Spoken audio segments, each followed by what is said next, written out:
Bonjour à toutes et à tous, bienvenue en Île-de-France. C'est une date que l'on connaît tous par cœur sans que l'on sache véritablement ce qui se cache derrière. Le 8 mai est un jour férié au cours duquel on commémore la fin de la Seconde Guerre mondiale en Europe.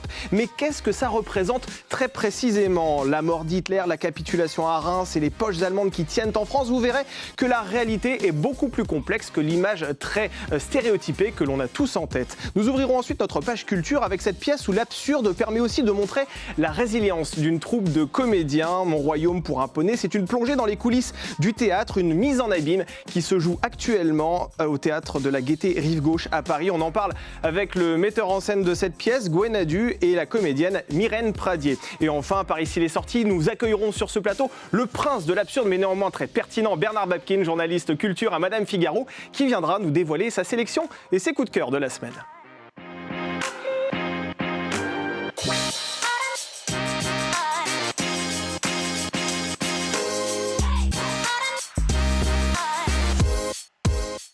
Allez, il est temps pour moi de vous présenter les invités qui vont m'accompagner lors de cette première partie. Geoffroy Caillé, bonjour, soyez le bienvenu autour de cette table. Vous êtes rédacteur en chef au Figaro Histoire et je profite de ce moment pour recommander quand même ce Figaro hors série que l'on peut toujours se procurer sur le Figaro Store. Voilà, excellent numéro, 1945, la chute, les secrets de la victoire, le crépuscule des damnés. Soyez le bienvenu autour de cette table.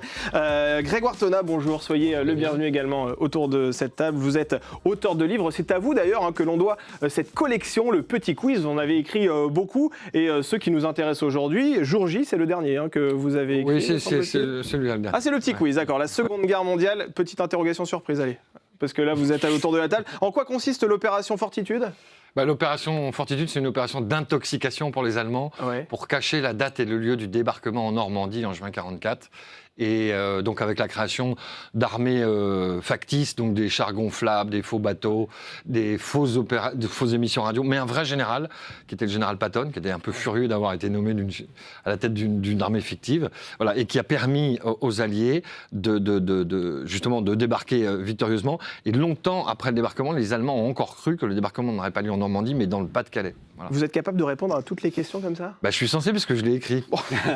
Bravo, félicitations. En tout cas, je confirme. C'est une bonne réponse. Je n'irai pas vous contredire. Geoffroy Caillé, première question toute simple. Pour commencer, le 8 mai, on fait de quoi exactement ? Alors, le 8 mai, c'est la victoire des Alliés sur l'Allemagne nazie, avec une cessation des combats qui, en réalité, va être progressive, on va pouvoir en parler.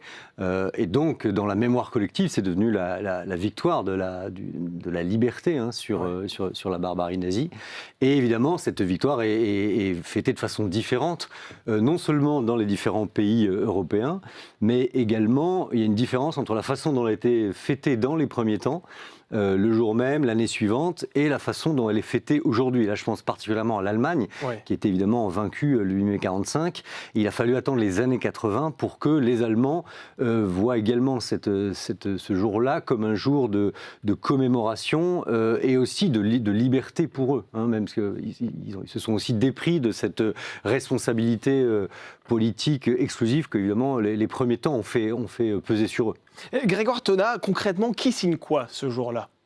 Alors, c'est d'abord les Américains et les Anglais. Oui. On parle du 8 mai, hein ? Oui, parce qu'en fait, absolument, on parle du 8 mai, là, exactement. On parle de l'Europe, mais voilà. Donc on parle de ce qui se passe à Berlin, très précisément. Globalement, pour l'Europe occidentale, c'est le 8 mai, mais les Russes ne fêtent pas la fin de la guerre le 8, mais le 9. Et le défilé qui va avoir lieu sur la place Rouge, c'est le 9 mai. Oui, parce qu'il y a eu ce fameux décalage horaire au moment où ça a été signé à Berlin. Il y a un décalage, tout à fait. Ça a été signé dans la nuit, voilà. Enfin, les Russes, les Soviétiques à l'époque ont retenu le 9 et nous le 8. Voilà. Et donc le 8 mai, il y a bien évidemment les Allemands qui sont là pour capituler, mais il y a également les forces anglo-saxonnes et soviétiques qui sont là aussi le 8 mai, autour de la table. Oui, le 8 mai, c'est donc la date qui a été imposée par les soviétiques, le maréchal Zhukov, pour signer un armistice à Berlin, qui est le lieu de la victoire par excellence des soviétiques, puisque ce sont eux qui étaient en charge du front de l'Est et qui ont évidemment repris Berlin au prix de combats particulièrement éprouvants. C'est là qu'Hitler est mort quelques jours plus tôt, etc.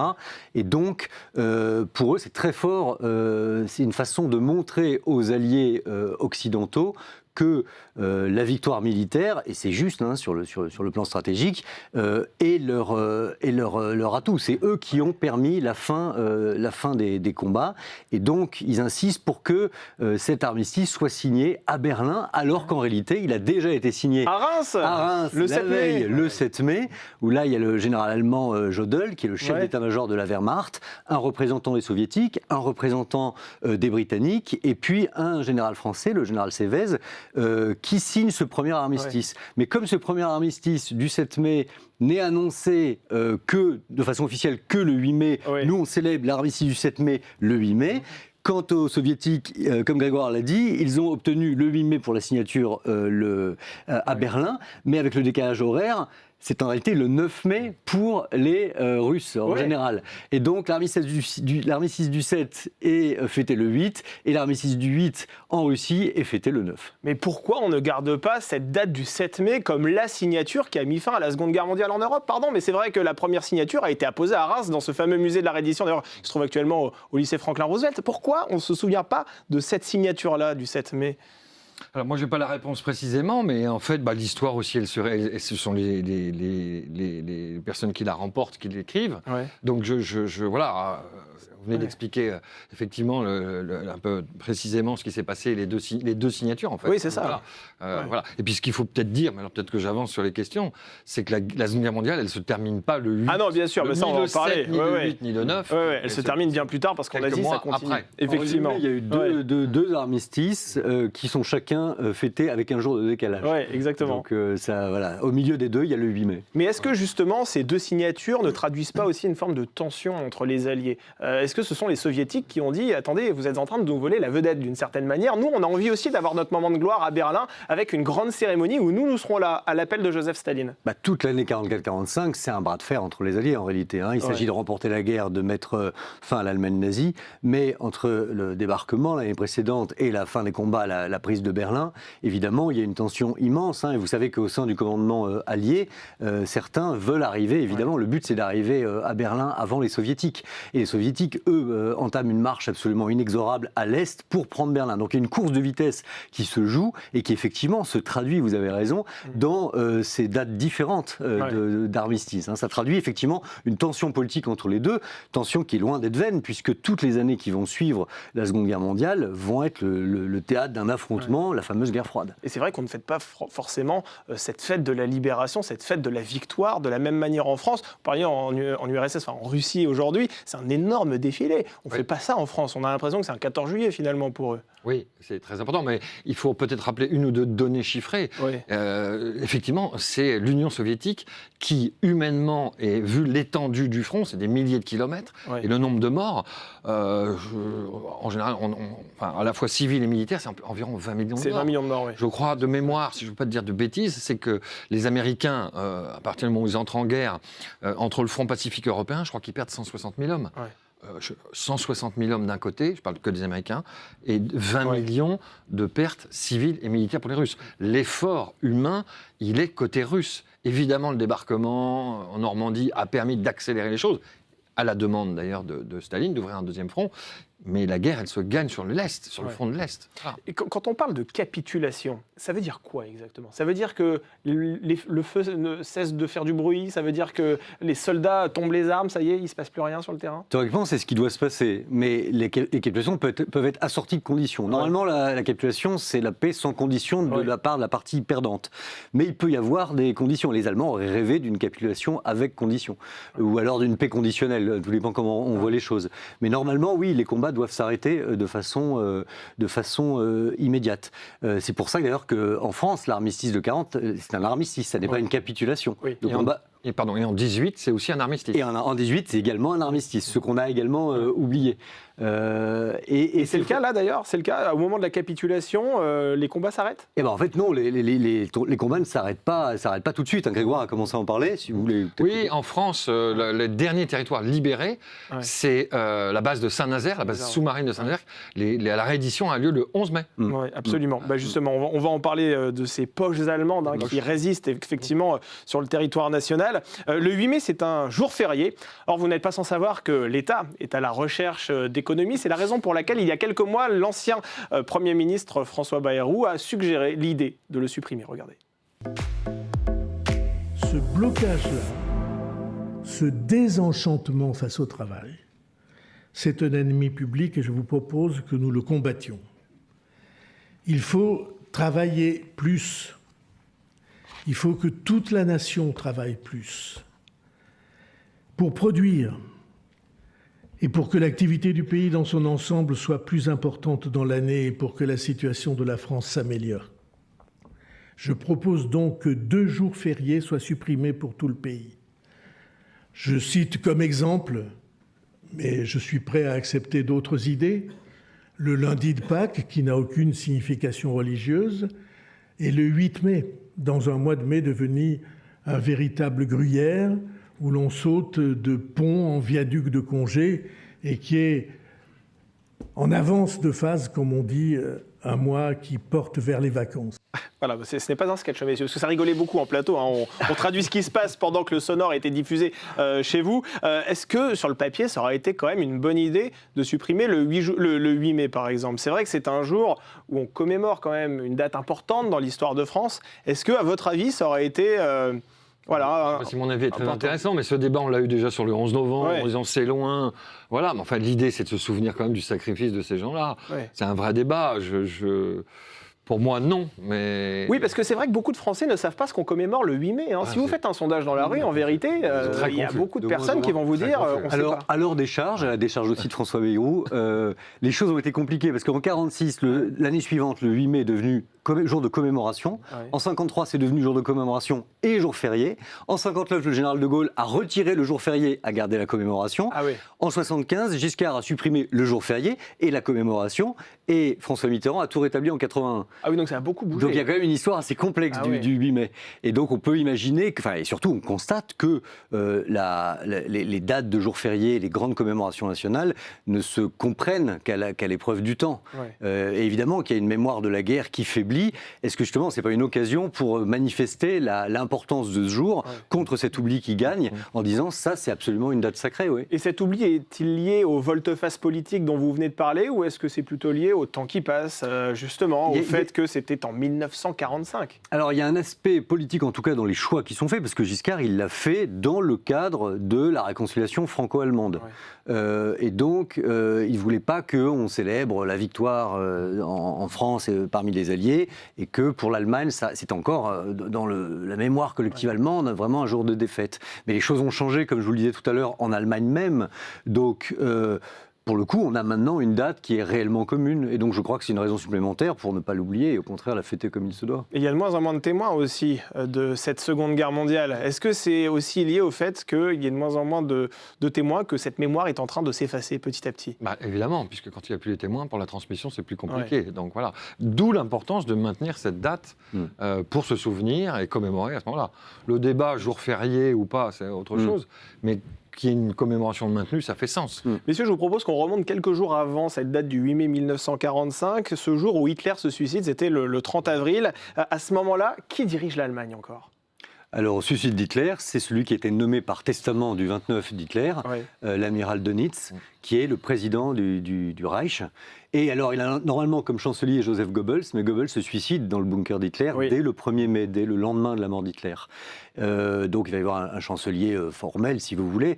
Et donc, c'est en tout cas Dönitz qui représente le Reich et qui va mener, en fait, il n'y a pas de négociation, mais qui va entériner la capitulation avec les Alliés. Et il y a un gouvernement, ce fameux gouvernement de Flensbourg aussi, qui est instauré de façon très provisoire, finalement, au niveau du nord de l'Allemagne. Entre le 30 avril et le 8 mai, l'Allemagne se trouve dans quel état exactement ? C'est un peu le chaos. C'est le chaos. Ouais. Dans les parties industrielles, mais il y a des parties de l'Allemagne qui sont très épargnées en fait, par les combats. Hein. Évidemment, les Alliés ont eu tout intérêt avant, dans les semaines et les mois avant, à détruire l'outil industriel. L'objectif des Alliés, notamment, c'est de conquérir la Ruhr, qui est le cœur battant de l'industrie allemande. Absolument, avec les industries minières notamment. Oui, et puis il faut imaginer, Grégoire le disait, mais une Allemagne dévastée du point de vue de ses infrastructures, Et donc pour la population civile, qui par ailleurs a été bombardée très lourdement à Dresde, à Hambourg, etc., les résultats, ils ont eu une sorte de mini-bombe nucléaire avant l'heure. Hein. Ça a été des villes transformées en brasier, quelque chose d'absolument sidérant pour la population allemande. Pardon, juste, je voulais rajouter une chose. Le bombardement de Dresde, en fait, qui est une vengeance du bombardement de Coventry pendant le Blitzkrieg en 40, fait plus de morts que Hiroshima. Fait plus de morts qu'Hiroshima. Oui, absolument, c'est vrai. Et on en parle beaucoup moins. Entre le 30 avril et le 8 mai, je reviens vraiment sur ce laps de temps, c'est encore la guerre ou on sent que c'est la fin, là, très clairement, à ce moment-là? C'est évidemment la fin. Les Allemands eux-mêmes, ils savent qu'ils ont perdu. Ils savent que la population allemande sait qu'elle a perdu. Après les derniers jours d'avril, c'est absolument terminé. Donc c'est une phase de conclusion qui amène à cette capitulation. Mais c'est très très court, hein, moins d'une semaine. Mais les soldats continuent à se battre quand même. Et particulièrement, sur l'Est. Parce qu'effectivement, la menace rouge, ça inquiète vraiment les Allemands. Les Alliés, ils se disent on pourra négocier, etc. Mais donc les Allemands ont très peur de l'armée soviétique. Mais pourquoi cette peur des Soviétiques? C'est vrai qu'il y a beaucoup de civils et de militaires allemands qui décident de fuir vers l'Est, vers l'Ouest à ce moment-là. Parce qu'on peut dire que l'armée nazie, la Wehrmacht et l'armée nazie, n'a pas laissé que de bons souvenirs quand elle a envahi les pays de l'Est. Et elle a pratiqué une politique de destruction systématique. Après, on peut rentrer dans la...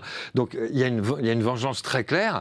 L'armée rouge, voilà. Puis après, on peut parler d'autre chose. Le siège de Berlin, il y a des combats, mais il y a les viols systématiques des femmes allemandes, etc. Donc les Russes, ils font, mais pas de cadeaux du tout. Avec des choses très épouvantables, hein, qui aujourd'hui résonnent d'ailleurs dans une actualité très récente qu'on a pu lire au Moyen-Orient, par exemple, avec les attentats du 7 octobre et toutes les atrocités qui étaient liées justement à cette attaque du Hamas. C'est un autre contexte, mais malgré tout, il y a eu des atrocités de cet acabit-là qui ont été produites, qui ont été commises aussi de la part des Soviétiques. Alors dans l'histoire, on en trouve des dates à peu près aussi anciennes que l'histoire elle-même. Hein. On pourrait parler de ce qui passait plus récemment pendant la guerre de Vendée aussi. Mais là, effectivement, il y a une dimension massive, hein, qui est un peu une sorte d'image de la guerre industrielle qui a été menée et qui fait froid dans le dos quand on lit effectivement le sort qui était réservé à l'Allemagne de l'Est par l'avancée des troupes soviétiques, venant se venger, comme le disait Grégoire. Et on a effectivement des témoignages absolument éloquents, ce qui explique cette fuite éperdue des Allemands de l'Est vers l'Ouest pour fuir cette avancée. Et cette capitulation du 8 mai 1945, comment est-elle annoncée en France? Comment les Français apprennent-ils l'info? Alors, ils l'apprennent à la radio, une annonce radiodiffusée, le général de Gaulle prend la parole, et alors l'annonce se répand évidemment immédiatement, les journaux aussi, hein, vous pouvez regarder toutes les unes du 8 mai 45, c'est quelque chose d'assez impressionnant. C'est l'actualité du moment. C'est l'actualité du moment, voyez, et même sans réseaux sociaux, évidemment, hein, la radio remplit toutes les fonctions, ça se répand très vite. Voilà une du Figaro d'ailleurs. Oui, voilà, et c'est vrai que c'est une réédition pour les Parisiens, évidemment, on a toujours les yeux fixés sur Paris, surtout dans un pays centralisateur comme la France. C'est un peu une réédition de la libération de Paris un an avant, presque un an avant. Voilà. Sauf que là, il y a une dimension nationale. Et le 8 mai 45, à 15h, les cloches des églises sonnaient pour annoncer justement la fin de la guerre. C'est quoi? C'est une explosion de joie immédiate dans les rues? Comment ça se passe à ce moment-là? Spontanément, évidemment, les gens sortent, c'est la fin de la guerre. Mais comme en 1918, effectivement, les cloches sonnent, comme elles ont sonné aussi au moment de la libération de Paris. En fait, on revient à des basiques de l'information, c'est-à-dire qu'on sonne le tocsin, quoi. Et le message du général de Gaulle à ce moment-là, c'est quoi, justement? C'est ça y est, c'est fini, on tourne une page et on reconstruit. Allez-y, Grégoire. Non, allez-y. C'est un appel à la renaissance, à la reconstruction, à l'unité nationale, évidemment, parce qu'on sait quand même que la guerre a été compliquée pour la France avec Vichy, et puis la prétention de De Gaulle quand même de se présenter comme le seul incarnant toute la résistance. Donc il y a une dimension aussi politique, évidemment, dans ce message, mais globalement, c'est un message d'appel à l'unité. Et Grégoire Toda, vous en parliez tout à l'heure, c'est vrai qu'il y a ce 8 mai 45, date de la capitulation, on a l'impression que ça y est, l'Allemagne nazie est partie. Ce n'est pas vrai. Saint-Nazaire, ce n'est pas le cas. Il y a encore effectivement cette poche de résistance allemande. Ce sont des lieux stratégiques puisque c'est des bases sous-marines. C'est des bases sous-marines, c'est ça. Et pourquoi Saint-Nazaire, justement? C'est parce que c'est un lieu stratégique? Oui, c'est un lieu stratégique pour les Allemands. Donc ils se sont... Alors évidemment, ils avaient les informations, mais ils ont tenu... sans doute pour, alors je ne sais pas le détail de la poche de Saint-Nazaire, des combats de la poche de Saint-Nazaire, qui sont menés par des unités souvent FFI, voire à Royan aussi, il y a eu d'autres poches avant. C'est notamment des sections qui viennent de la 2e DB qui vont combattre. Division blindée, la 2e de Leclerc. Voilà, et Saint-Nazaire, voilà, donc ça tient quelques jours, je pense, pour s'organiser et peut-être pour détruire un certain nombre de choses aussi, comme c'est l'habitude dans ce cas. Oui, Saint-Nazaire n'est pas unique. Hein. Non, il y a aussi Lorient, il y a aussi Rochefort, dans le même laps plus de temps. Et il faut imaginer effectivement une armée tout à fait désorganisée, aussi bien du point de vue allemand que du point de vue des combattants français, hein, fait avec des fragments d'unité. Et les Allemands eux-mêmes, je pense qu'un certain nombre de commandants allemands qui tenaient leur place, leur position, ne se sont pas sentis tenus par les conditions de la capitulation. Ouais. Et donc, voilà, on peut aussi... C'est des actes de rébellion, c'est ça? Certains qui ne... C'est l'énergie du désespoir, surtout. Hein. Bon, on n'est que 3 jours après le dernier barreau d'honneur. On peut rajouter aussi quelque chose. Souvent, évidemment, les unités allemandes préféraient se rendre à des unités constituées qu'à notamment des groupes de résistance dont ils savaient qu'ils pouvaient, de FFI, dont ils savaient ça pouvait mal se terminer. Alors que l'armée, entre guillemets, régulière, soit américaine, soit anglaise, soit française, ils avaient plus de chances de s'en tirer et d'être faits prisonniers proprement. Enfin, voilà. Et c'est vrai que le 8 mai, on en a parlé tout à l'heure, la guerre n'est pas finie pour tout le monde. C'est la fin de la guerre en Europe, mais le Japon, il en est où à ce moment-là, au moment du 8 mai? Alors le Japon n'est pas très bien en point, hein, parce que l'avancée des Américains dans la guerre du Pacifique fait sentir ses effets, mais il a, contrairement à l'Europe occidentale, un avantage, c'est qu'il a encore préservé l'intégrité de son territoire. Et c'est justement ce qui va précipiter les choses, puisque c'est là où la décision américaine les Américains vont prendre la décision de larguer des bombes atomiques sur le Japon pour en finir plus vite. Mais il est évident que ça aurait pris plus de temps sans cet épisode tragique, que les Américains ont hâté cette capitulation. Écoutez, plus de vies humaines pour les Américains, le risque c'est d'aller sur le territoire japonais. C'est ça. Ouais. Ils étaient prêts à sacrifier des millions de personnes avec une invasion, n'est-ce pas? Avoir du sang des hommes quand même aussi. En réalité, ils ne voulaient pas s'y résoudre, ce qu'on peut aussi comprendre pour des raisons politiques et stratégiques. Mais effectivement, s'ils mettaient les pieds sur l'archipel japonais, ils étaient sûrs de devoir consacrer un nombre très important de vies humaines. Donc ils ont un peu tranché dans le vif, si vous voulez. Mais il se trouve qu'au début de l'été, les Japonais sont très mal en point. Hein, c'est la fin de l'Empire à ce moment-là. Après, il n'y a plus que la solution, soit d'intervenir militairement sur le sol, ou alors la solution de la bombe atomique qui a finalement été préférée. Et puis les Russes aussi attaquent les Japonais en août, à toute fin de la guerre aussi. Absolument. Au mois d'août, les Russes s'y mettent. Et pourquoi le Japon ne capitule pas? Pourquoi le Japon résiste à ce moment-là?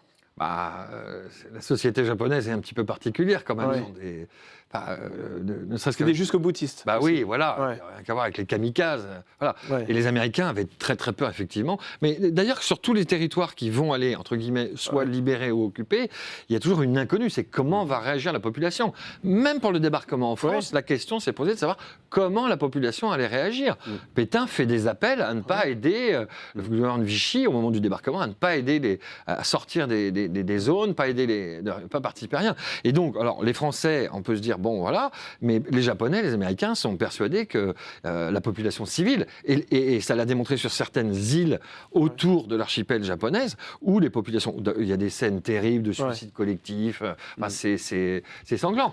Si je comprends bien, sans la bombe atomique, la guerre aurait pu durer encore bien plus longtemps, finalement. Oui, ça a hâté les choses. Et d'ailleurs, j'ai plus le timing exact, mais donc c'est le 6 et le 8, Nagasaki, Hiroshima.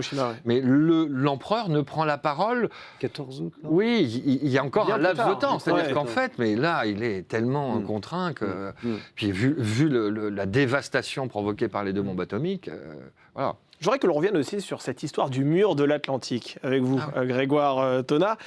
On l'imagine, c'est vrai, comme une gigantesque forteresse insubmersible construite par les nazis, mais en réalité, qui coule le béton? Qui pose les briques? Alors, en fait, évidemment, c'est une organisation qui s'appelle l'organisation Todd, une organisation allemande, évidemment, mais en fait, derrière, ce sont des appels d'offres. C'est censé empêcher le débarquement. Oui, alors, en parlant de murs, d'ailleurs, c'est impropre, parce qu'en fait, ce sont des positions fortifiées. Ça va quand même de la frontière espagnole jusqu'à la Norvège. Alors, donc, c'est pas un mur continu, c'est impossible. Donc, il y a des endroits où c'est plus ou moins fortifié. On parlait tout à l'heure du débarquement, et donc, évidemment, le Nord-Pas-de-Calais est un point de défense maximale, mais c'est sur un certain nombre de positions, voilà. Et donc, pour revenir à qui le construit, paradoxalement, ce sont des Français. Alors, contraints.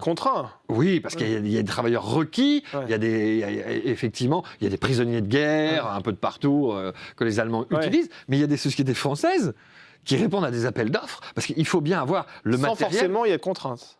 Ah bah non, parce que derrière, ils répondent à des appels d'offres, un marché qui remporte des marchés, des sociétés, on ne va pas les citer, mais qui existent toujours aujourd'hui. Ouais. Voilà. Mais est-ce que ce mur était vraiment improbable? Je vous pose cette question parce que je crois que les Allemands à l'époque disaient que ce mur était censé durer 1000 ans. Oui, ça il va durer 1000 ans. Ça, c'est le verbatim, c'est la propagande. Des slogans. Voilà, sauf qu'évidemment...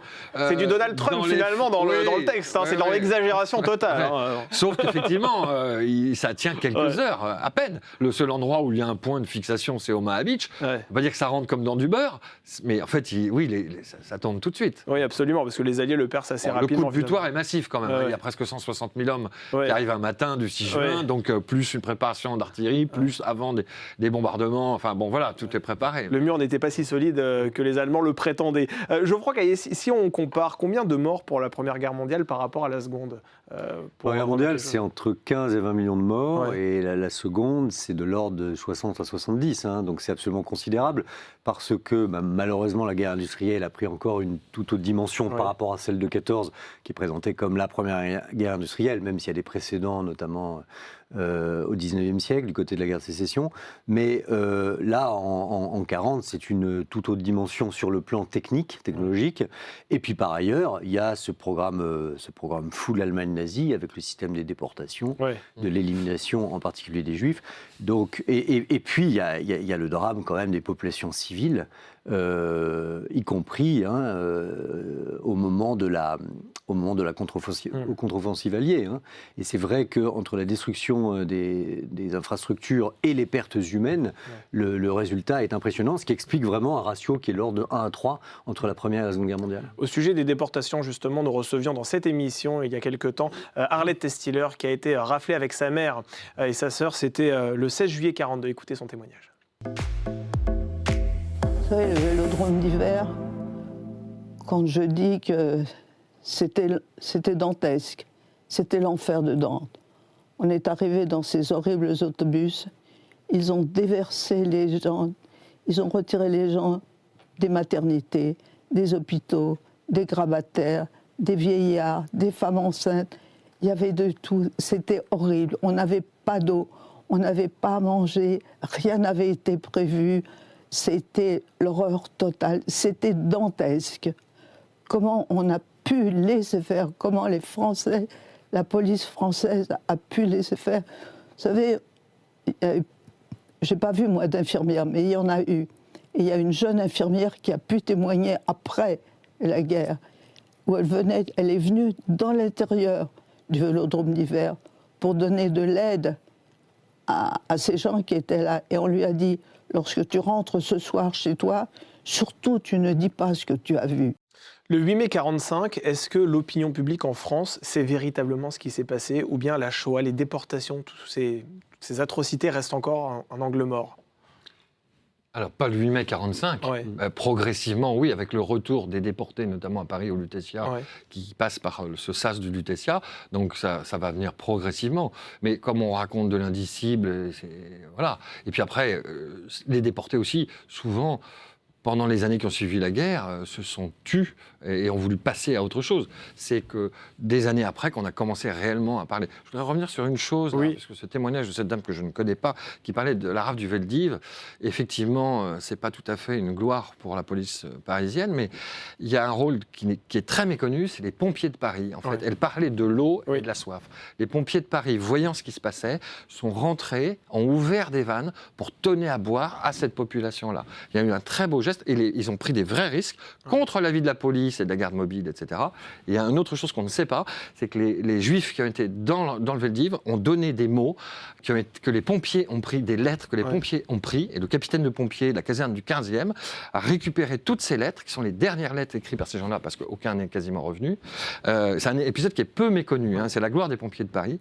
Et donc les pompiers ont récupéré ces lettres, et le capitaine des pompiers, le commandant de la caserne, a dit on va aller poster les lettres, mais de plein de boîtes aux lettres différentes de Paris, pour ne pas éveiller l'attention. Donc les pompiers sont venus et voyant la détresse, notamment sur l'eau et les sanitaires, ont ouvert des vannes contre l'avis des autorités de l'époque. Pardon, je referme la parenthèse. Mais non, mais c'est passionnant, effectivement. C'est une histoire plutôt méconnue. Ouais. Messieurs, je voudrais qu'on termine sur une note un peu plus positive, si tant est qu'on puisse terminer sur une note positive quand on parle de guerre. Mais c'est vrai, quand je vous ai invité, Grégoire Tona, vous m'avez dit, moi j'aimerais parler de scotch et de micro-ondes. À ce moment-là, je me suis dit, mais de quoi me parle-t-il Quel est le rapport entre le scotch et le 8 mai 45 Pardon, je pose cette question. Dans toute grande guerre, comme ça a été le cas de la guerre de 14-18, la Seconde Guerre mondiale a généré un certain nombre d'inventions qui aujourd'hui sont des progrès et des symboles de modernité pour nous, mais des choses qui n'existaient pas avant. Alors la guerre de 14, on en a parlé tout à l'heure ensemble, c'est le développement de la chirurgie réparatrice de la face avec les gueules cassées, mais en France, grâce au général de Gaulle, en avril 44, c'est le droit de vote des femmes. En avril 45, elles vont pouvoir voter pour la première fois.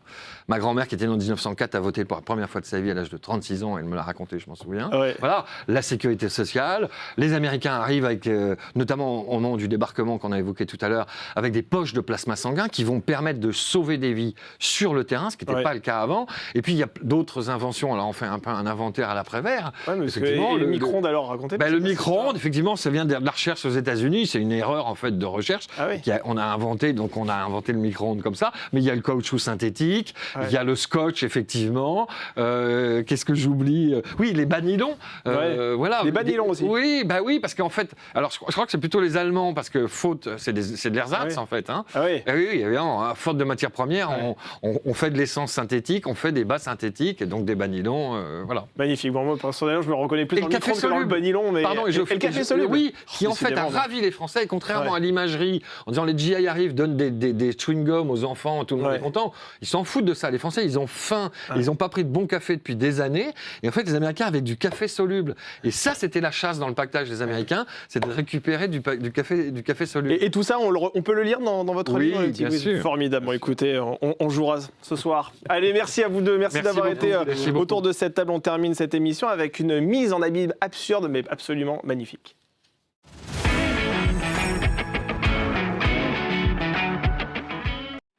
Permettez-moi désormais de vous emmener dans les coulisses d'un crash test théâtral complètement dingue. Il se passe un deal de livres sur ce plateau, je vous le dis, parce que vous entendez sans doute des choses qui se passent. Mais là, on va parler justement d'une troupe qui rêve de monter Richard III. On va parler d'une star, Fabrice Lucchini en l'occurrence, qui se désise, d'un producteur qui divise la distribution par 3, d'une directrice de théâtre despotique, des comédiens au bord du craquage de nerfs. Et au milieu de tout ça, au milieu de ce chaos, l'envie irrésistible et irrépressible de continuer à faire du théâtre, quoi qu'il arrive. Bonjour Gwenadu, soyez le bienvenu autour de cette table. Bonjour Myrène Pradier, soyez également la bienvenue. Alors Mon Royaume pour un poney, c'est donc le titre de cette pièce que l'on peut aller applaudir au théâtre de la Gaîté Rive Gauche. Donc c'est à Paris. Gwen, vous êtes celui qui signe la mise en scène. Myrène, vous vous glissez dans la peau d'une tragédienne, Justine Chanteclou, j'espère que je prononce bien. D'abord, un titre qui intrigue, ce titre, Mon Royaume pour un poney. À quel moment vous vous êtes dit que ce serait le bon titre pour raconter justement cette odyssée de répétition autour de Charles III ? De Richard III, pardon. Richard III. Je me suis trompé de monarque. Charles III est plus actuel. Richard III était donc une pièce de William Shakespeare. Oui, absolument. Et la fin, juste avant la mort de Richard III, il s'exclame Mon royaume pour un poney. Un cheval, pardon. Un cheval, mon royaume pour un cheval. Et cette pièce étant montée avec une personne de petite taille qui joue le personnage de Richard III. Oui. On a adapté la taille de son cheval. C'est Richard 1,5, du coup, on peut le dire. Richard 1,5, disent certains comédiens. Ça ne plaît pas d'ailleurs aux comédiens qui viennent jouer Richard III, mais effectivement, on est sur un humour un peu grinçant, un peu décalé, un peu déplacé. Il l'a pas facilement accepté, justement, cet humour-là, le comédien Très, très drôle. Mais on parle justement de pouvoir plaisanter autour du handicap, et ça fait partie des sujets de la pièce. Il y a de nombreux sujets. C'est une comédie, mais avec des sujets qui peuvent amener un peu à cogiter. Absolument. De Philippe Vieux. Et c'est pour ça que je précise, parce que c'est pas moi qui ai trouvé ce titre, mais le titre m'a fait beaucoup rire. La pièce est à la hauteur du titre. C'est une pièce absurde, mais effectivement qui fait réfléchir. On va y revenir tout au long de cette interview. Alors Myrène Pradier, on vous présente comme une tragédienne en proie à la dépression dans ce spectacle. Alors vous avez un passé de grandes héroïnes. Qu'est-ce qui vous a séduit finalement dans ce rôle, dans ce personnage ? Dans celui de Justine Chanteclou ? Oui, absolument. En fait, je suis un peu Justine Chanteclou. Pour tout vous dire, je suis une tragédienne. Ouais. Non, parce que je trouve que ce personnage raconte parfaitement l'importance du geste théâtral. Ça peut paraître un peu prétentieux, voire un peu artistique, mais pour moi, jouer, c'est grave. Ouais. Et j'aime jouer la comédie, beaucoup de comédie, avec Gwen, puisque j'ai eu la chance de travailler à plusieurs reprises avec lui. Et on a été d'ailleurs à plusieurs reprises récompensés par des Molières de comédie. Ouais. Et en fait, je pense que d'ailleurs dans notre rencontre, ce qui nous a rassemblés à ce point culminant, de la joie, de l'importance, de la gravité de la comédie. C'est grave de faire rire, pardon, je précise. Oui. C'est important. Si on n'est pas sérieux en voulant faire rire, on évite trop potache, ou en tout cas trop léger. La gravité et l'importance des enjeux pour des comédiens qui jouent la comédie, il faut qu'ils jouent un drame en général. Et qu'est-ce qui vous amusait le plus, vous, à titre personnel, dans ce chaos que vivent les protagonistes sur scène? Il y a plein d'angles qui m'amusent dans cette pièce, mais... C'est vraiment une caricature, ils n'ont pas de chance. Hein. Non, c'est le miroir de ta vie quand même. C'est un peu le miroir de ma vie. De toute façon, la comédie, c'est aussi une loupe. On grossit, il faut être très juste et très sincère, mais on met quand même un microscope ou une loupe au-dessus de la réalité. Donc ça me fait rire parce que ce metteur en scène, qui est joué par un comédien déprimé, dépressif, qui souffre des affres de la création, c'est un peu moi quand on est en création. On est dans le doute, on est dans la joie. Un jour, on pleure de rire et le lendemain, on pleure de désespoir parce que tout se passe bien. Enfin, on est à fleur de peau. Et la création d'une pièce de théâtre, c'est aussi ses joies, ses peines. C'est ce que raconte cette pièce. Ouais. Et c'est ce qui devient drôle aussi parce que quelque part, on y met toute notre âme. C'est pas si grave, mais tous les comédiens, que ce soit le metteur en scène, la directrice de théâtre, ils ont tous un gros pet au casque. Oui, c'est ça, qui est un petit peu tyrannique quand même. Ouais. Simone, c'est ça de mémoire. Simone, elle s'appelle dans le spectacle. Et ce qui est beau aussi, je trouve, parce que là on parle de théâtre, mais en réalité ça s'adresse à tous les gens qui un jour se sont investis dans une entreprise collective. Bien sûr. Ça peut être un projet sportif. Enfin, je veux dire, tout le monde s'y retrouve. Le théâtre est un alibi pour raconter la fantaisie et la joie d'un groupe de faire quelque chose ensemble. Et puis les compromis qu'on est prêt à faire. Oui. Pour aller au bout de sa passion. Ça parle beaucoup de résilience. Moi, la mode, mais là, c'est vrai qu'il en est question aussi dans cette pièce. On a tous fait des compromis pour arriver où on en est, parce qu'on est passionné. Je ne sais pas quel compromis vous avez fait pour être ici. Oh là je ne peux pas tout vous dire, parce qu'on ne peut pas le dire. On a 1 heure de grande écoute. Je vais juste envoyer un CV, vous savez, une lettre de motivation. On ne peut plus classique. Non, mais voilà, des fois, les choses sont classiques, elles dérapent dans la vie, mais on s'y accroche à certaines choses. Et c'est jusqu'où on se dit, je suis peut-être allé trop loin en acceptant ça, mais ce n'est pas grave. Ça me plaît tellement que j'y vais. Et c'est ces virages dans la vie qu'on fait un peu malgré nous, et quand on prend un peu de recul, on se dit mais comment j'en suis arrivé là? Et c'est ça que raconte cette pièce avec humour aussi. Et moi, j'ai une des spectatrices qui m'a dit un des mots que j'ai trouvé les plus joyeux, quand vous verrez quand on viendra voir la pièce, à quel point elle nous emmène pas à pas, peu à peu, dans un chaos fou, et qui dit, mais j'ai pas compris, quand j'ai vécu ce que j'ai vécu à la fin, je me suis dit, mais comment ont-ils réussi à m'emmener jusque-là sans que je m'en rende compte, quoi. Mais c'est vrai que votre personnage, si vraiment on se focalise sur celle que vous interprétez, elle est obsédée par la citation, par la justesse, et en même temps, on sent qu'elle est très fragile, qu'elle est assez émotive, parfois même au bord des larmes. C'est quoi la couleur justement émotive que vous avez voulu donner à cette femme? Ce que j'ai voulu essayer de lui là où j'ai voulu la mettre, c'est sur ce point culminant entre la joie et la peine. Enfin, c'est ce travail d'être dans la vérité à chaque instant, et en même temps, parce qu'en même temps, il y a une joie insensée à jouer, même le drame. Enfin, je veux dire, il n'y a pas une comédienne qui va jouer Richard III ou qui va jouer Lady Anne dans Richard III qui ne va pas y aller avec la grâce et la joie, même quand c'est du drame. Absolument. Et c'est vrai que Gwenadu, la pièce se fait percuter finalement tout un tas d'éléments qui provoquent ce chaos, la pression du producteur, la directrice, on en a parlé, qui est despotique, les égos des uns et des autres, la comédie musicale. Tous ces enjeux existent dans une création, de toute façon. Mais on a l'impression que vous avez listé finalement toutes les galères que l'on peut rencontrer. Comment vous avez fait pour orchestrer tout ça finalement? C'est du vécu. Je pense qu'encore une fois que Philippe, quand il a écrit cette pièce, c'est un comédien qui a beaucoup joué, beaucoup tourné aussi. Et il a mis un peu tout bout à bout de sa vie, je pense. Et puis on l'a nourri aussi, moi, en tant que metteur en scène. J'y ai rajouté aussi des choses que j'ai croisées, des personnages que j'ai croisés. On a monté le trait, mais le personnage de la directrice existe, le metteur en scène existe, les comédiens comme ça existe. Le technicien existe. Le technicien existe, on en croise aussi. Non, mais on en a des techniciens pas très aimables qui sont là et on les dérange un peu dans leur théâtre. Enfin, qui n'est pas aimable avec les personnes qu'il a décidé, il a décidé de pas l'être. De martyriser. Voilà. Souvent, les gens attaquent avec des a priori aussi dans la vie. Donc ce mec-là arrive avec ses a priori, puis finalement, il n'est pas plus mauvais qu'un autre, mais on s'est servi un peu des travers des uns et des autres, des choses qu'on a vues, qu'on a rencontrées. Les comédiens, quand on a répété, ont rajouté un peu de leur parcours aussi, et donc c'est une pièce collégiale sur ce qu'on a tous vécu, et on s'en amuse, on le détourne pour en faire une comédie. Et est-ce que ça dit quelque chose de l'économie du spectacle vivant aussi, cette pièce? C'est presque un documentaire, non? Oh mon Dieu, que oui. que c'est compliqué. Anne Bouvier, le soir des Molières, a fait une formidable prise de parole sur justement notre condition de travailleur du spectacle, et elle a fait ça avec une grâce et une acuité rare. Ouais. Et oui, ce spectacle raconte que c'est compliqué de monter un spectacle, que c'est compliqué de trouver des financements, que c'est compliqué de...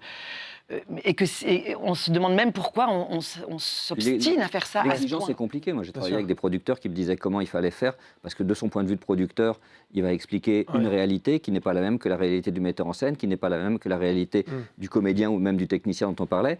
Chacun à son poste a raison. Ouais, mais les confrontations des enjeux, on ne parle pas le même langage, et pourtant on va sur le même rail, donc de temps en temps ça tangue, et c'est de ça aussi qu'on rit. Gwenadu, Myrène Pradier, je ne suis pas le seul à avoir vu cette pièce. Il y en a un autre ici au sein du Figaro qui l'a vu, qui a beaucoup aimé. Il s'appelle Bernard Babkin. On en parle tout de suite dans Par ici les sorties.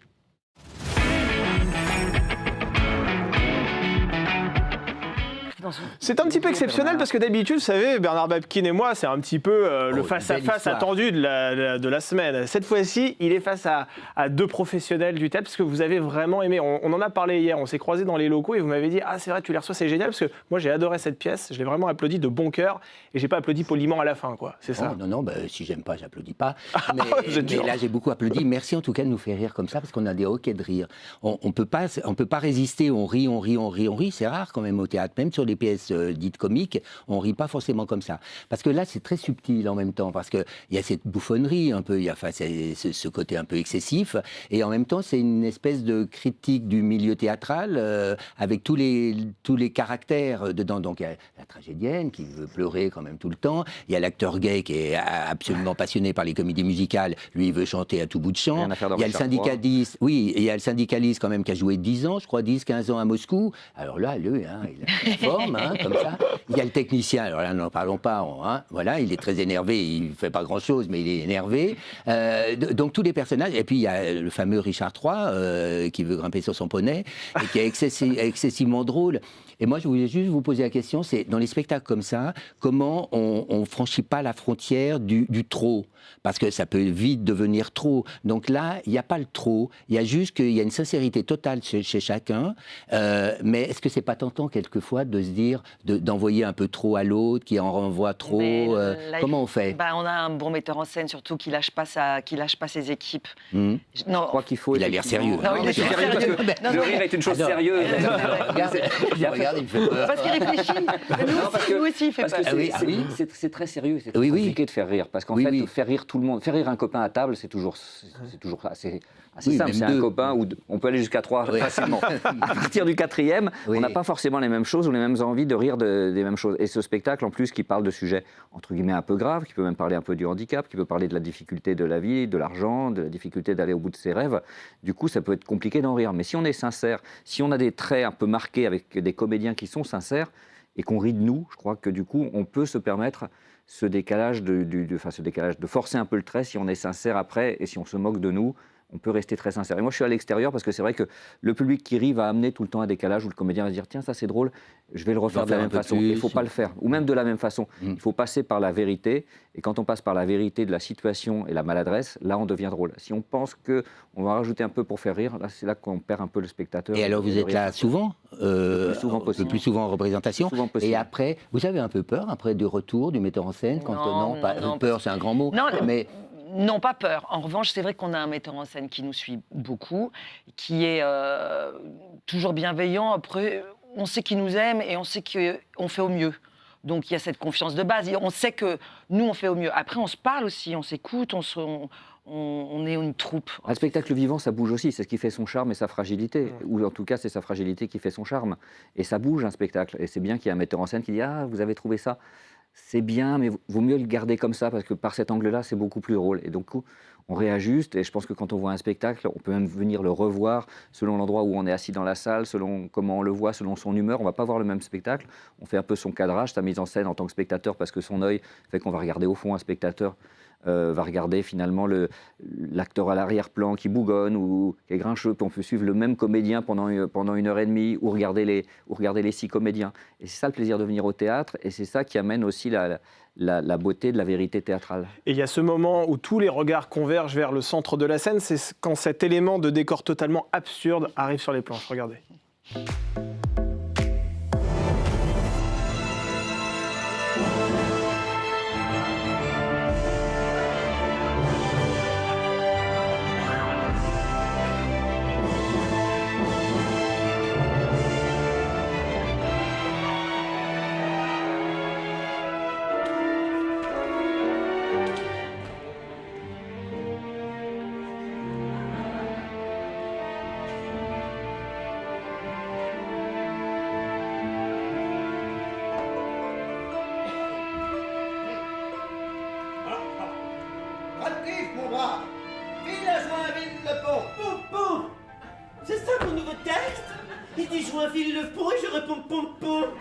Allez, concentration, restez dans vos personnages. Il y a un texte, une situation. Donc Nathan, tu t'en tiens au texte, point barre. Mais pom-pom. Tu voulais chanter? Tu l'as ton extrait de chanson. Alors profite, pom-pom, pom-pom. À Joinville, le pom-pom-pom, nous bataillerons. Mesdames et messieurs, chers voisins, les Tyson durent depuis l'assassinat de cette pauvre Ginette. Non mais c'est quoi cet accent, Justine? Il paraît qu'on est en bord de Marne. Oui, mais c'est écrit accent du Sud. J'ai dû transposer Anneville, veuve du prince de Galles. J'irai voir des matchs de rugby à Cardiff, croyez-moi, leur accent, c'est coton. Bon, et pendant ce temps qui s'en fout plein les fouilles et abuse de notre crédulité pour récupérer la guinguette. Comment? Tu sous-entends que c'est moi, Ricou, le roi des cornets qui croustillent? Voilà, c'est exceptionnel. Franchement, cette couronne de frites, ça vous ira à merveille, Bernard. Enfin, excusez-moi, j'ai avoir un flash. Là, je vous imaginais avec. On va essayer d'aller rue de la Gaîté. On vous la prêtera pour la soirée. Pour un week-end, une soirée. Mais c'est vrai qu'on en parlait là pendant cet extrait. L'acteur qui joue justement ce rôle là, qui se trouve sur cette baraque à frites est absolument incroyable. Merveilleux. Ouais, ah ouais. Et il fait de son handicap une force incroyable. C'est ce que peut raconter cette pièce aussi.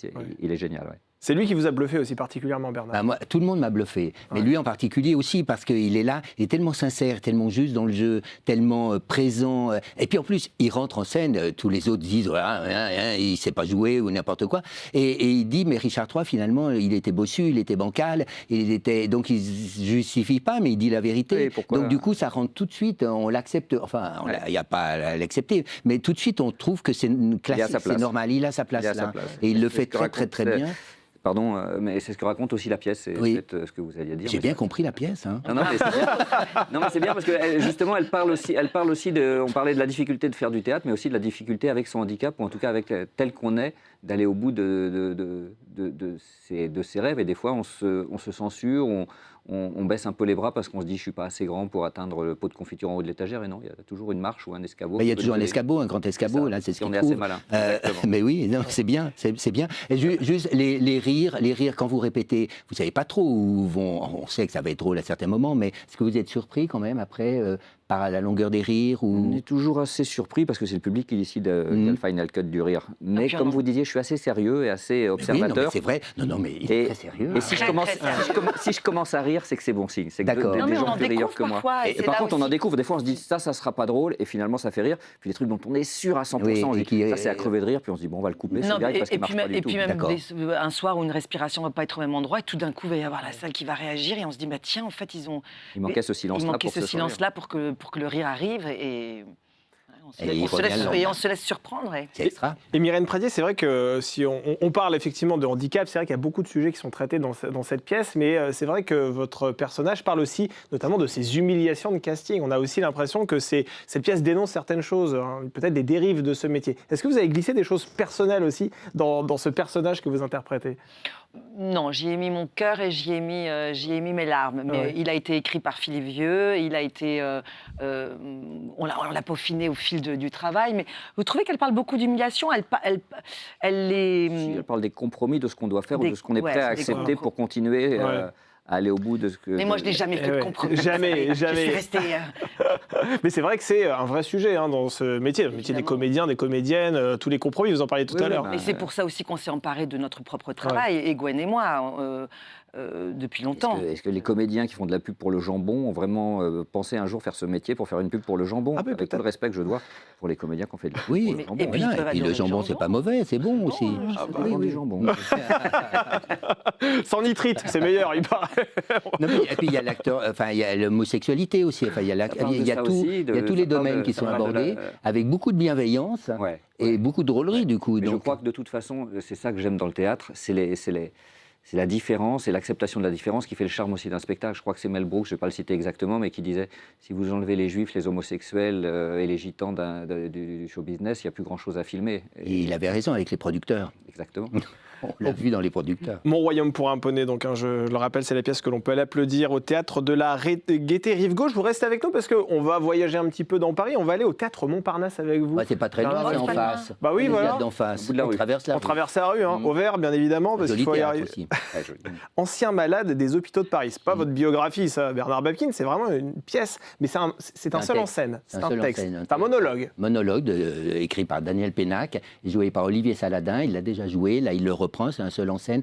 Très, très, très surprenant si vous n'avez pas lu le texte. Pas trop vous dévoiler, mais c'est un monsieur qui est en scène comme ça et qui dit je vais vous raconter la journée qui a vraiment bouleversé ma vie. Donc j'étais de garde, il était médecin et j'étais de garde aux urgences un tel jour. Et puis là, il y a du monde, on attend. Il y a un monsieur qui est là qui dit je me sens pas bien. Mais il le laisse un peu tomber, et puis le monsieur, je me sens pas bien, et il le laisse à nouveau tomber, et puis à la fin, il va tellement mal, il s'écroule, et là, c'est une journée mais hallucinante, parce que ce monsieur il fait tous les services. Tout, parce qu'il lui arrive les pires catastrophes. Et donc, le seul en scène Olivier Saladin raconte cette journée qui a transformé sa vie. Et après, il y a un petit twist final on voit qu'il a vraiment transformé sa vie. Et c'est d'une drôlerie. Il est seul en scène, donc il fait tous les personnages. Ouais. Il le fait avec une maestria, avec un allant, une joie de vivre. Enfin, on sent que vraiment, une délectation. Il a le texte, comme ça, il joue les personnages, il joue tous les services, les chefs de service, gentils, méchants. Et ça raconte l'histoire des hôpitaux de Paris, enfin de l'hôpital, avec une maestria, mais c'est incroyable. Et on rit beaucoup, parce qu'on a tous été un jour où on a tous eu quelqu'un à l'hôpital, et là, on rit de cette folie, parce que c'est une cascade d'horreur. Ouais. Enfin, c'est une cascade d'horreur qui arrive là, et donc c'est extrêmement drôle, c'est extrêmement bien fait, et Olivier Saladin, c'est quand même un comédien aussi, vraiment un acteur formidable. Myrène Pradier, est-ce que le monologue, c'est le défi le plus compliqué pour un comédien? C'est vrai que nous, en tant que spectateurs, on se dit, mais comment fait-il pour rester sur scène pendant 1h30 à cracher un texte seul? Alors c'est peut-être une question très bête, que vous maîtrisez bien. Mais en attendant, on se pose toujours cette question. Alors en l'occurrence, c'est pas du monologue, le monologue, c'est juste un personnage. Là, c'est du seul en scène. Il a plein de personnages, donc en fait, c'est des successions. C'est plusieurs scènes. Oui, mais je crois que c'est encore plus difficile quand même, parce qu'il faut changer de ton, il faut changer de dynamique, il faut changer même de posture. Et en même temps, c'est ces endroits pivots qui permettent de savoir qu'on rebondit, que c'est là qu'on doit aller. Parce que la construction de ton parcours, en fait, elle se fait... Vous savez, ces grands sportifs qui avant de partir, refont leur course avant de partir. Oui, ils visualisent la course. C'est un peu notre... C'est ce travail-là qu'on fait. Ouais. On peut visualiser un 100 mètres, mais alors là, il faut visualiser 1h30 de spectacle. Ouais, c'est un marathon. C'est quand même un marathon. Par rapport à la troupe, quand on est tout seul, moi je l'ai été il y a longtemps d'ailleurs, et tant mieux, parce que j'en ai plus très envie maintenant que j'ai plein de comédiens qui jouent avec moi. Qui jouent. Alors vous étiez seul. Et seul, c'est compliqué. Non, mais seul, c'est compliqué parce qu'on n'a personne pour s'appuyer. Il y a des soirs où on est moins en forme, moins bon, en tout cas moins inspiré. Et on a toujours ces camarades sur scène qui nous permettent de rebondir, qui eux vont nous tirer vers le haut ou la justesse. Et quand on part un peu tout seul, c'est aussi un défi de partir droit, du bon pied. Et si on part de travers, il n'y a que soi pour se rattraper. Donc c'est plus un numéro d'équilibre. On peut être au bord de la falaise, ça arrive, on le sent. On sent quand on est habitué au théâtre, on sent que le comédien peut un peu patiner ou un peu chuter. Et, là, ça fait peur, c'est à lui de se rattraper. Parce que quelquefois, on peut avoir un trou noir, quelque chose comme ça, et il n'y a pas un copain qui vous rattrape. Mais il peut y avoir quelqu'un dans les coulisses qui vous souffle un petit mot. Oui, mais ça ne suffit pas, il faut se rattraper quand même tout seul, même s'il y a quelqu'un sur les coulisses. Et c'est encore un autre défi, effectivement, de tenir la scène 1h30 tout seul. Ouais, ça c'est... Vous voulez nous parler très rapidement, il reste que 30 secondes, nous parler du procès d'une vie au Splendide? 30 secondes. Non, allez, une minute, je vous offre une minute. C'est vraiment parce que vous êtes sympa. Ça a eu des, merci. ça a eu des Molières, là, on vient de la série. Oui, exactement. C'est autour de Gisèle Halimi. Je dis ça parce que moi, au départ, je croyais que ça allait être un biopic, un peu comme ça, un peu pensum autour de Gisèle Halimi, même si ce qu'elle a fait est formidable, mais que ça allait être un peu triste, pas triste, mais un peu polémique peut-être aussi. Et pas du tout, parce qu'ils ont construit une pièce autour. C'est une femme qui travaille à la RATP et qui lit la biographie de Gisèle Halimi. Et sa fille est enceinte et elle cherche à la faire avorter et c'est au moment de Gisèle Halimi. Et donc, ça met plein de personnages. Et c'est donc c'est aussi le portrait de Gisèle Halimi, enfin, sur le biopic sur Gisèle Halimi, mais c'est plus le portrait d'une époque déjà et d'une société. Et on voit à quel point on a avancé et qu'il ne faudrait pas reculer. Eh bien, merci beaucoup Bernard Babkin pour toutes ces recommandations. Je rappelle que vous êtes journaliste culture à Madame Figaro. Merci beaucoup Gwen Adju, merci beaucoup Myrène Pradier. Mon royaume pour un poney, c'est donc au théâtre de la Gaîté Rive-Gauche à Paris. C'est la fin de cette émission. Merci beaucoup de nous avoir suivis. Bienvenue en Ile-de-France, ça revient dès lundi. Bonne soirée à toutes et à tous sur le Figaro TV.